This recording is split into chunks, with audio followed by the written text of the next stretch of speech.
Então, há muitos meses já, sem estarmos juntos, nós temos feito muitas reuniões acompanhando aí a evolução do quadro político do país. E todo mundo está perguntando para o senhor da pandemia, da economia, mas eu queria começar nessa nossa conversa falando de um assunto que eu sei que é muito caro ao senhor. O senhor é mundialmente conhecido pelo Bolsa Família, por ter acabado com a extrema pobreza no Brasil. E pouca gente se dá conta de que ao longo dos seus 8 anos de governo, o senhor multiplicou por 5 o orçamento da educação. E agora nós estamos com uma nova crise na educação. Possivelmente vamos para o 3º ministro em menos de 1 ano e meio. O senhor está acompanhando, o senhor fez um debate recentemente com educadores, o senhor tem falado com cientistas. Como é que o senhor está vendo esse quadro específico, né? O fato da gente ter um ministro que não é da área, que se mete em assunto que não é dele, que não tem foco nas crianças e nos jovens brasileiros. Como é que o presidente que mais investiu na história da educação enxerga esse quadro tão grave num setor tão estratégico para o futuro do país? O Haddad, nós estamos aqui a 2 metros de distância. Se não fosse o coronavírus, eu já estava pegando na mão do Haddad. É assim que eu sei conversar. Haddad, me assusta profundamente o grau de destruição, não apenas da educação, mas de comportamento, o grau da destruição da ordem pública, o grau de destruição do respeito às pessoas, o grau de destruição, sabe, do jeito carinhoso que nós brasileiros costumávamos ser. Eu lembro que, num estudo da ONU, pouco antes de deixar o governo, a gente tinha, sabe, nós éramos o povo mais otimista do mundo, sabe, e éramos o povo mais feliz do mundo. Sabe, era gostoso ser feliz. Era gostoso levantar de manhã e falar bom dia, vizinho, bom dia, não sei das quantas. Era gostoso cumprimentar as pessoas nas ruas. Hoje, isso acabou. Acabou e tem uma razão de ser que eu vou entrar depois na nossa conversa. Na educação, o que me assusta é que você tem um cidadão que é muito grosseiro do ponto de vista do comportamento pessoal, da relação dele com os outros. Ele é grosseiro na televisão, ele é grosseiro no rádio, ele é grosseiro nas lives, ele é grosseiro em tudo. Ou seja, ele parece que tem ódio dele mesmo. Ele é daquele cara que se olha no espelho de manhã e se xinga, se ofende, que ele precisa ofender alguém. Sabe, eu não sei se ele é casado ou não, mas ele se ofende, ele gosta de se ofender. Ele está tomando banho, se olha no espelho e ele se xinga. Porque o comportamento dele não é normal. A quantidade, sabe, de palavrões que ele fala, que ele sente vontade de falar. Eu depois vi algumas palestras dele em vídeo pela internet. Ou seja, ele é grosseiro, acho que é de nascença. Então, ele não entende de educação. Não entende educação. Ele jamais poderia ser ministro da educação desse país, jamais poderia ser ministro da educação de um país que estava numa forte ascensão de conquista da sociedade no campo da educação. Eu não esqueço nunca, Haddad, o Buxiguem era vivo. E o Buxiguem era ministro de assuntos estratégicos do meu governo. E ele trabalhava junto com o irmão do Aloysio, que era um coronel que tinha acabado de ser reformado do Exército Brasileiro. E eles fizeram uma pesquisa em que mostrava o seguinte: a educação era a única coisa no Brasil que era unanimidade. Todo mundo, 100% queria educação pública e de qualidade. Mas ao mesmo tempo, quase todo mundo acreditava que não era possível o governo fazer isso. Aquilo me deu a ideia de que se um governo tivesse que investir muito, ele deveria investir na educação, partindo do pressuposto de que não existe historicamente nenhum país que evoluiu se não tivesse antes investido na qualidade educacional do seu povo, na qualidade do conhecimento científico do seu povo, na qualidade do conhecimento tecnológico do seu povo. Foi assim no mundo inteiro. E depois você sabendo que o Brasil era um país que até a proclamação da República, o nosso povo era proibido de ler, porque não podia vir livro de lugar nenhum ninguém podia ler a história da independência americana, ninguém podia ler a história da Revolução Francesa, porque era proibido pelo Império. Era proibido ler um país que tinha, de cada 10 pessoas, 9 analfabetos. Onde que esse país ia? Bom, eu lembro que quando nós começamos a dar, nós primeiro tomamos a decisão de que não era possível que a gente tratasse a educação como gasto. Não era possível, era preciso tratar a educação como investimento. Então, eu fico vendo agora, a primeira coisa que eles fazem é cortar dinheiro e não investir. Depois é tentar mexer com as universidades, que gasta muito no ensino político, sabe? É preciso diminuir os investimentos, é preciso diminuir os investimentos nas escolas técnicas, é preciso acabar com esse negócio, sabe, da política nas universidades. Isso vai me assustando, porque é exatamente o caminho oposto àquele que nós vimos fazendo. E eu, quando falo com a Haddad, eu falo porque eu conheço vários secretários, vários ministros da educação, e eu falo sem medo de errar que o Haddad foi o mais importante, o melhor ministro da educação que esse país já teve em toda a sua história. Porque o Haddad é um companheiro assim, que a gente discutiu o assunto, sabe? E o Haddad, passado algum tempo, entregava a proposta pronta para realizar.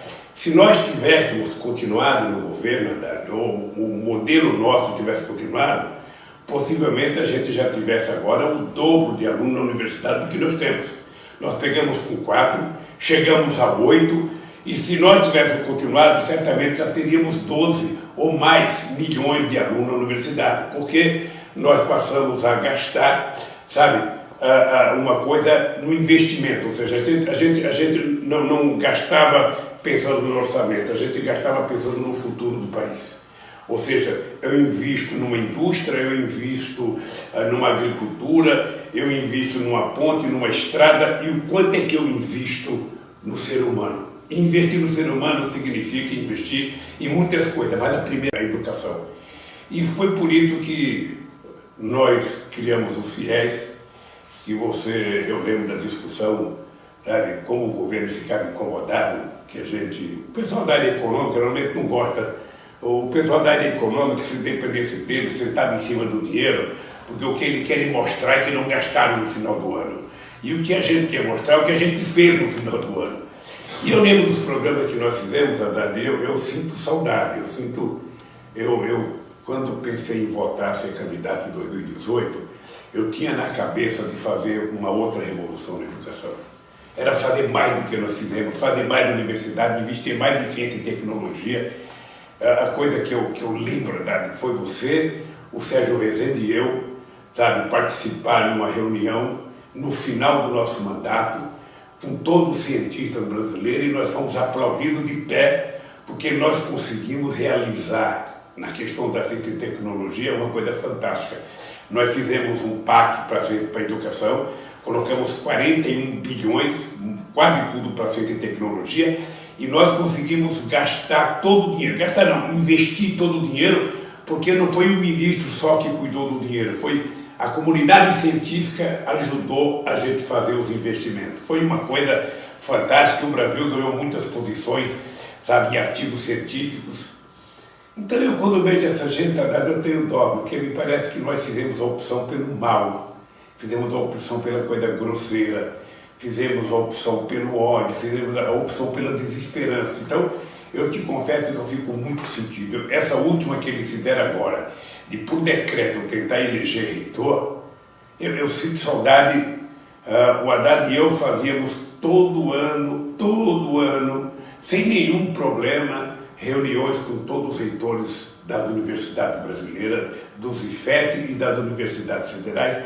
Nunca tivemos um único problema, a não ser uma pauta de reivindicação, que a gente atendia aquele que era possível, aquele que não era possível a gente via que não podia atender, e nunca tivemos um nunca triste. Então isso, Haddad, me dá saudades, isso me dá, quando eu vejo o comportamento dessa gente, me dá um pouco de ódio, porque a ideia básica é o seguinte: o Bolsonaro não gosta de educação, não gosta de jovens, não gosta de escola, o ministro da educação é um grosseiro que também não gosta, sabe? Parece que ele tem ódio, sabe, Eu fico pensando, quando estava aqui, quando chegou Dom João VI, aqui em 1808, sabe, que começou a proibir entrar livro português aqui, é esse cidadão.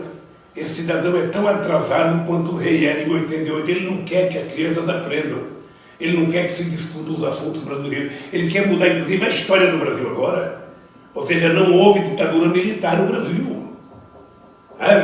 Não há racismo. Não há racismo. Vai dizer que não houve escravidão, vai dizer que não há homofobia, vai dizer que não tem perseguição a índio, que não tem desmatamento. Sinceramente, Haddad, isso me dá...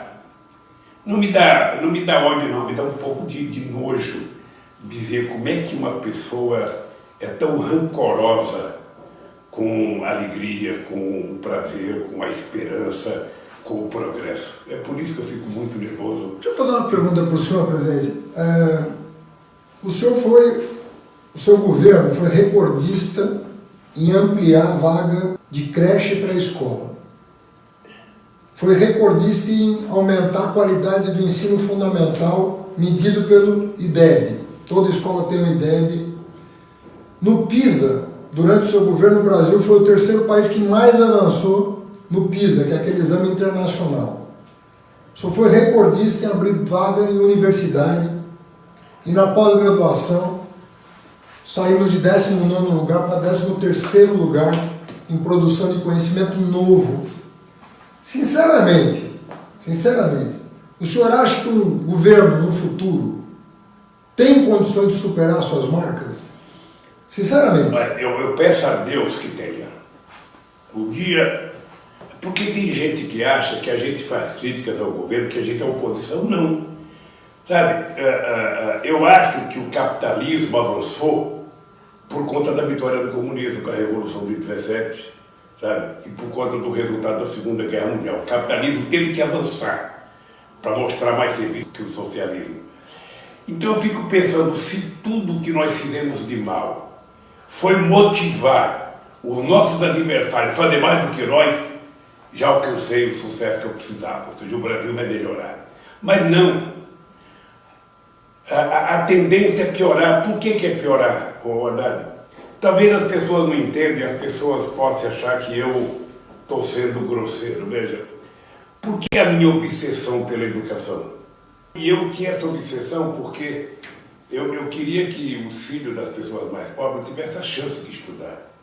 E me incomodava porque a gente sabia, quando nascia uma criança, dependendo da qualidade do berço, sabe, que essa criança tinha nascido, a gente já sabia que essa criança ia fazer universidade, ia fazer pós-graduação no exterior, e dependendo do lugar que ela nascesse, ela estava predestinada a só fazer o primário, sabe, e ter que sair para trabalhar, ou nem cumprir o primário. A gente sabia, de acordo com o berço que a criança nascia, quem ia progredir e quem não. E era preciso quebrar esse tabu. Eu tinha uma loucura de quebrar esse tabu. Era preciso que a gente desse oportunidade igual para todos. Ou seja, quem estudar mais, quem for mais inteligente. Aliás, o Paulo Freire dizia: quem deixa uma criança inteligente é a qualidade da comida que ele come. Se ele tomar café bom de manhã, almoçar e jantar, ele vai ser inteligente. E eu depois de velho, constato que é verdade. O papel do Estado não é dar privilégio para ninguém. O papel do Estado é o de dar oportunidade para todos. E foi o que nós fizemos. Eu sinceramente, não acredito. Não acredito. Sabe, que um cara da elite tenha, com a educação, a disposição que nós temos. E eu falo sem medo de errar. Não vai aparecer um outro ministro de educação com a disposição de cumprir tarefa como você tinha. Porque o interessante é que você montou uma equipe perfeita, uma equipe de companheiros dedicados, sabe, cada um na sua área, fazendo o máximo que podia, e não tinha sacrifício, não tinha, tudo era feito com prazer.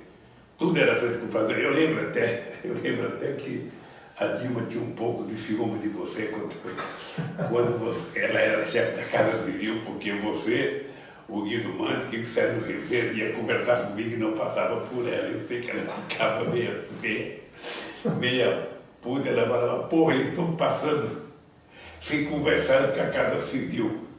E eu falava: mas pessoas podem passar para conversar comigo, não precisa passar obrigatoriamente da Casa Civil. Mas eu sei que ela ficava zangada, porque a Dilma foi outra pessoa na minha vida muito importante. Eu, quando conto para as pessoas da tranquilidade que a Dilma me deu quando ela assumiu a Casa Civil, sabe aquele negócio assim, você dormir tranquilo, sabendo que tinha alguém pensando só, sabe, em criar condições para trabalhar, foi muito importante. Então, Haddad, eu fico assim, quer dizer, eu não acredito, a não ser que venha um outro cara que, sabe, muito enraizado com o povo, sabe, muito ligado ao povo, com muito compromisso com os de baixo, para tentar fazer da educação o que nós fizemos. Porque tem muita restrição. Falando na Dilma, presidente, eu me lembro da crise de 2008 muito bem. A Dilma era ministra-chefe da Casa Civil, né? Ninguém tinha ideia do tamanho que ia ser a crise de 2008. Começou a quebrar banco no exterior, uma coisa que nunca tinha acontecido. Fazia décadas que o mundo não enfrentava aquela crise. A primeira providência que o senhor tomou foi montar um gabinete de crise, né? E cada ministro saiu das reuniões desse gabinete com uma incumbência. Não importa a área. Eu, na educação, por exemplo, eu tinha que encontrar um jeito de gerar emprego. Ou comprando ônibus escolar, ou comprando computador para a escola, ou colocando um terceiro turno nos canteiros de obra, de creche, de universidade, de Instituto Federal. Então, eu estou falando da minha área que eu lembro bem. Mas o governo inteiro se mobilizou. E a Dilma teve um papel central no enfrentamento da crise de 2008, o Guido também. O senhor vê chance do Brasil retomar os áureos tempos de geração de emprego? Não vejo. Não vejo, e eu digo com muita sinceridade. Eu tive a sorte de ter um ministério de gente da mais alta qualidade. E eu vou citar a Dilma porque você tocou no nome dela. Ou seja, a Dilma tinha um conjunto de pessoas que trabalhavam, sabe, com a Dilma, que era ela, era a Tereza Campelo, era a Graça Forte, que depois foi presidente da Petrobras, e era a Miriam Belchior. Para citar 4 mulheres, sabe, que essas mulheres faziam chover no deserto do Saara. Sabe, eu pedi uma coisa na sexta-feira, na segunda-feira estava pronto, era eu pedir uma coisa na segunda, na terça estava pronto. Essas mulheres não dormiam, essas mulheres, sabe, eu não sei como é que elas se viravam na casa delas, sabe, que era casada com o marido, porque elas trabalhavam e entregavam tudo o que a gente pedia. E veja, quem tem a obrigação de fazer as coisas dar certo é o governo. Eu quando vejo um governo dizer, não, a iniciativa privada é que vai tocar o país, sabe? O mercado é que vai resolver. O Paulo Renato, nosso amigo, que você deve ter sido amigo do Paulo Renato, foi ministro da Educação do Fernando Henrique Cardoso, foi reitor da Unicamp. Sim. Sabe? O Paulo Renato era uma boa pessoa. Muito bom. Mas a visão do Paulo Renato sobre educação era de que o mercado iria resolver o problema da educação. Tanto é que São Paulo tinha quase que 82% dos alunos universitários em escola particular. Ou seja, eles achavam, não é que ele não sabia, ele era um homem culto, inteligente, mas ele achava que o mercado é que dava conta da universidade, talvez tentando copiar um modelo americano. Sabe, como no caso do Brasil, a gente tinha perdido muitos séculos. Você imagina, o Peru teve a primeira universidade dele em 1554, acho que foi. O Brasil só foi ter a primeira em 1920. Veja, são 400 anos de diferença. Então, o Brasil tinha que tirar esse atraso. Então, eu acho que quando a gente começou a pensar, sabe, na educação, sabe, você estava lá e foi uma coisa maravilhosa que aconteceu para o Brasil. Você está no lugar certo, na hora certa, para assumir a pasta certa.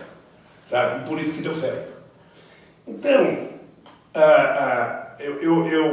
quando veio a crise, é muito engraçado, porque você sabe que tem uma divergência. Eu, de vez em quando, via meu companheiro Eduardo Campos dizer o seguinte, o Lula cuidou bem da economia, mas o Lula só cuidou do consumo, sabe, do consumo. O Lula não pensou na industrialização. Sabe? Ainda tem gente que fala isso, né? A pergunta que eu tenho, que eu respondo é assim, alguém investirá algum tostão em algum país se não tiver consumo?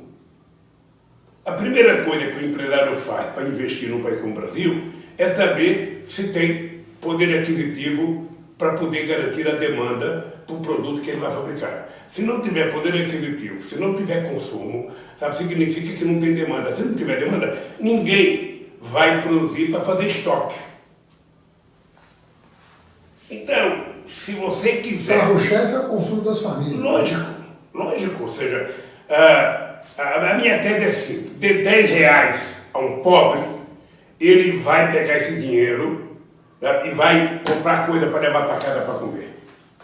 De 1 milhão para um rico, ele vai abrir uma conta bancária e viver de dividendos. Essa é a diferença básica. Então, na medida que o consumo começa a crescer investimento. Nasce um novo bar, nasce uma nova padaria, nasce uma nova loja, nasce um novo instituto de beleza. Eu não esqueço nunca quando nós fizemos o Bolsa Família, que era o projeto Fomos em Guariba. Sabe, logo no início, teve dezenas de salões de beleza lá. Quando nós abrimos uma agência do Banco do Brasil, há um pouco tempo eu recebi a notícia que tinha sido criado quase 300 comércios na cidade. Por quê? Porque na hora que tem um consumo, vem.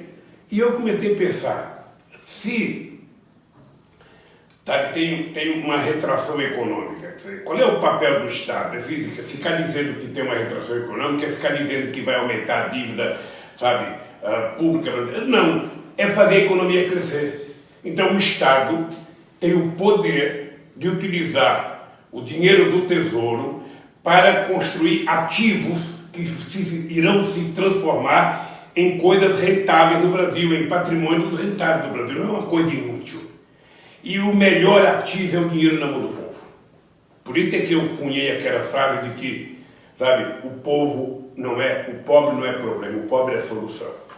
Ou seja, nós fizemos a economia crescer, o povo começou a consumir. Eu lembro quando nós fizemos o puxadinho da Caixa Econômica, o pessoal da área econômica era contra, e foi um sucesso extraordinário.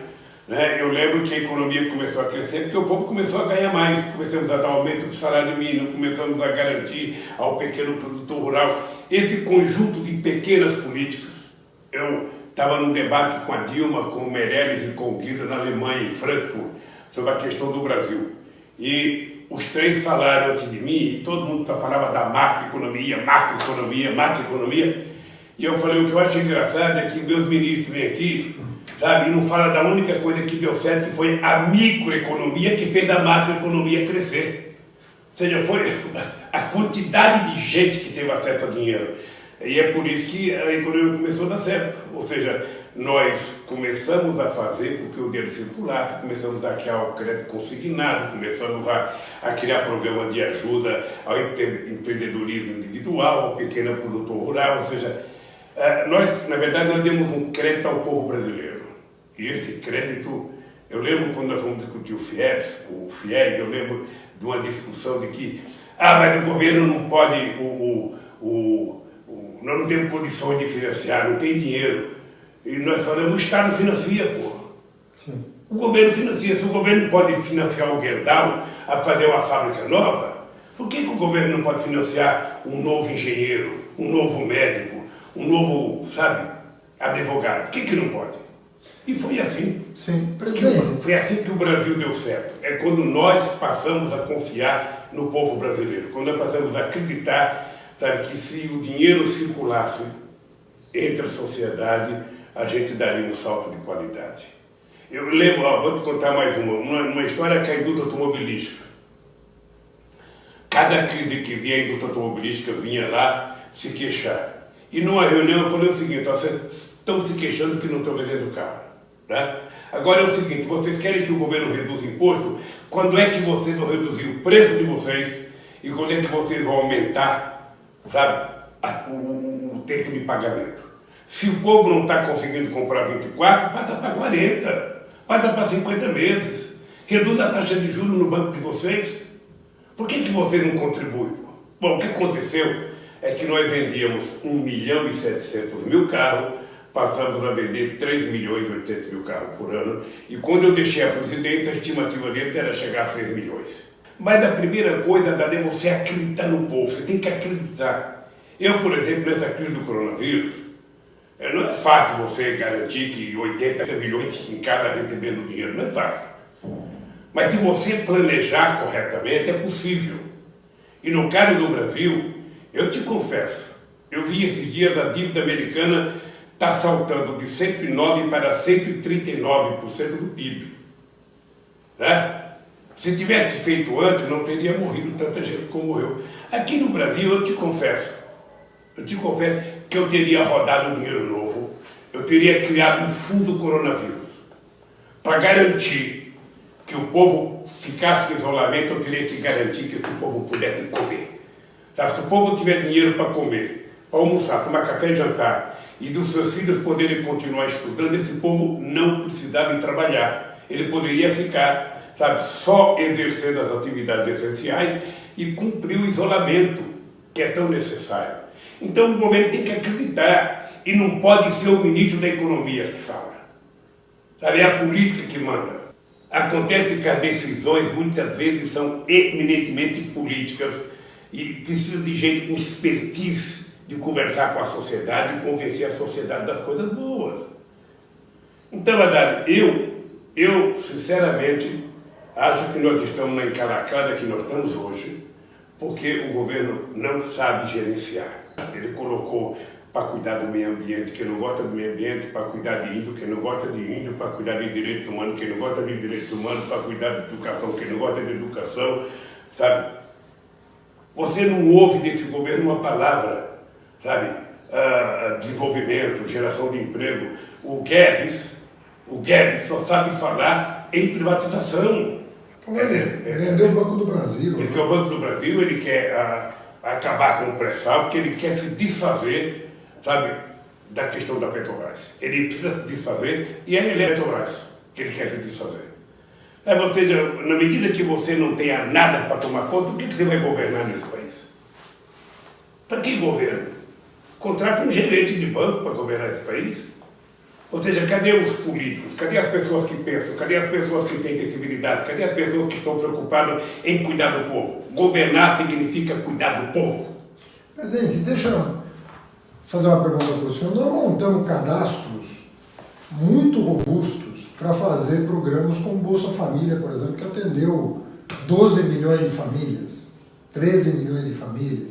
Isso tudo foi feito um por um. Você montar um cadastro desse, uma base de dados desse, se não fosse isso, nós não teríamos sequer condição de aprovar o auxílio emergencial, que o governo ofereceu R$200 por família. Se não fosse a oposição, que pediu um salário mínimo, nós não teríamos chegado aos R$600, que é o que está salvando parte da economia. Se dependesse do governo, as famílias estariam consumindo 1/3 do que estão consumindo hoje. Eu queria fazer uma pergunta de ordem técnica para o senhor responder politicamente. Do meu ponto de vista, um isolamento bem feito, que não fosse sabotado pelo próprio presidente da República, teria sido muito mais curto e muito mais eficaz do que um isolamento mal feito e sabotado por já 3 meses, que acabou prejudicando tanto a saúde pública, nós já somos o segundo país em mais mortes no mundo, e prejudicando a economia com o risco de daqui a 30 dias nós temos que voltar para o isolamento em regiões inteiras da cidade. O senhor não acha que faltou decisão política nesse caso? Faltou liderança, autoridade para chegar e chamar o país à responsabilidade e tomar uma decisão que podia parecer antipática num primeiro momento, mas que teria sido muito melhor do ponto de vista de eficiência, tanto econômica quanto sanitária? Olha, faltou quem tivesse competência para discutir a gravidade do assunto. Era preciso chamar o ministro da Saúde e pedir para ele montar uma equipe científica. Aí sim, você precisa do técnico. É um especialista que tem conhecimento específico sobre determinada coisa, para que eles pudessem orientar o que deveria ser feito. O que deve ser feito pode ser uma decisão técnica. A tomada de decisão é política. porque envolve gastos, envolve outras pessoas. Aí o que acontece? Esse ministro, depois de reunir com os técnicos e decidir, iria chamar os governadores, conversar com os governadores e com os secretários de saúde de cada estado, para que houvesse um comportamento único e ordenado por parte do governo, e os governadores iriam reunir os prefeitos, ou seja, teriam uma orientação, teriam uma locomotiva dirigindo esse projeto. Aí todo mundo iria cuidar das coisas com muito carinho, sabendo o que tinha que fazer tecnicamente. Tá?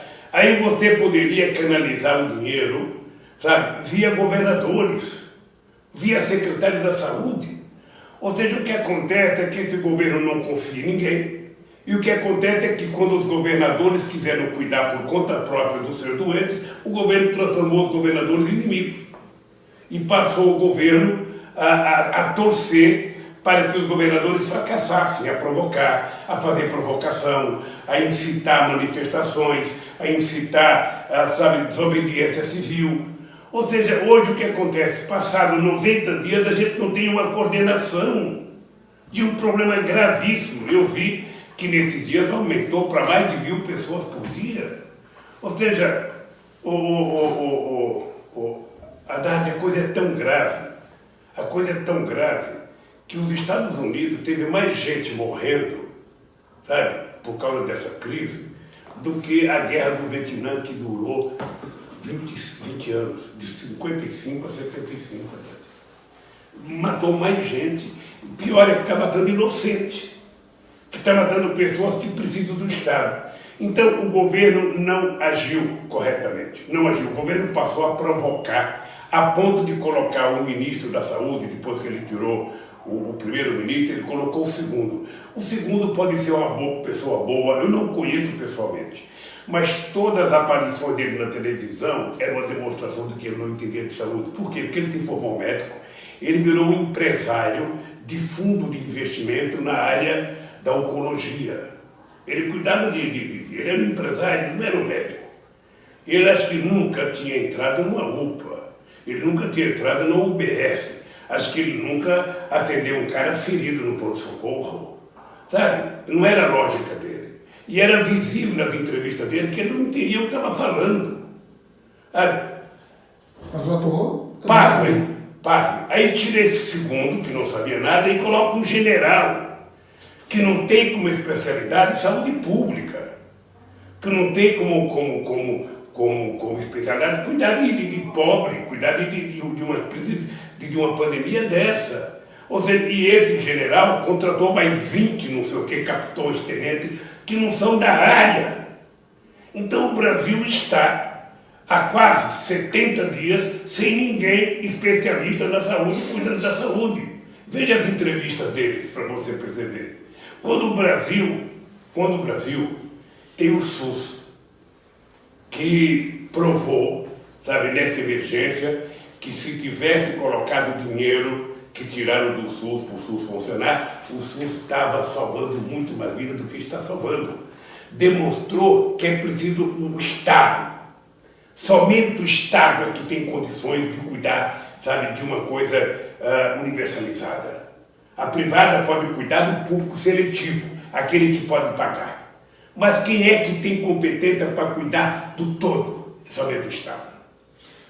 Então, Haddad, eu acho que politicamente isso teria sido resolvido se o governo tivesse demonstrado interesse em resolver. Quando o presidente vai para a televisão e diz: isso é uma gripezinha, isso vai matar algum velhinho que tem que morrer mesmo, até falou, se a minha mãe morrer, coitada, paciência, sabe? E eu, como sou atleta, eu não vou morrer. E aí começa a brigar contra o isolamento, começa a brigar contra a ciência, começa a brigar contra os governadores, começa a brigar contra o bom senso, começa a brigar contra o bom senso. O bom senso é aquilo que todo mundo sabe que tem que fazer. Mesmo aqueles que são contra, sabem que tem que fazer. Né? Um time, quando ele joga quando ele está perdendo de 4-0, o técnico pode ser um cara que odeia a retranca. Mas ele fala para o cara: vamos se fechar para não tomar mais. Era o que o Felipão deveria ter feito com a seleção brasileira contra a Alemanha. O cara continua jogando para frente e os adversários marcando gol. O coronavírus está marcando o gol aqui porque o governo não se preparou para cuidar do povo brasileiro. E agora, Dado, eu vi uma pesquisa na imprensa esses dias que pegava Osasco, algumas cidades da Grande Osasco, ou seja, 66% das vítimas são pessoas que ganham até 3 mínimos. Depois ele tem mais 25% que ganham até 6 mil. Ou seja, 91% das vítimas são pessoas que ganham até 6 mil reais. Que ganham acima de 19 mil, apenas 1%. Ou seja, significa que esse vírus começou atacando, sabe, as pessoas que puderam viajar para fora, que trouxeram com uma rapidez para cá. Tanto é que em Fortaleza tinha um bairro mais chique que atacou mais gente. Mas agora esse vírus está disseminado, matando quem? Sabe? Prioritariamente está matando os pobres, que são as pessoas que têm que pegar ônibus lotado, que têm que pegar metrô lotado, que têm que trabalhar em lugar que não está sendo, sabe, higienizado. Então virou uma doença do pobre agora. E agora é que vai ser duro, porque vai ser na favela, vai ser nos bairros mais periféricos que a doença vai pegar. E quem vai cuidar dessa gente? A rede pública. A rede pública vai poder cuidar. E daí eu defendo a ideia que o governo precisa, sabe, ocupar também a rede privada que tiver leitos, que tiver... O governo tem que utilizar isso para tratar do povo brasileiro. E isso é uma coisa que o governo federal devia estar coordenando. O ministro da Saúde deveria estar coordenando, porque todo mundo está no mesmo barco chamado Brasil. E na medida que esse Brasil começa a vazar água e ele começa a afundar, ou seja, morre primeiro o povo pobre que está no porão, né?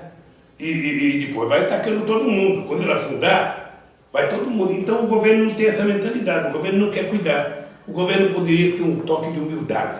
Não posso também eu querer demais, né? Querer que o Bolsonaro, sabe, querer que um cara que foi expulso do exército como tenente tenha bom senso. Ele não tem bom senso, nem para educar os filhos ele tem bom senso.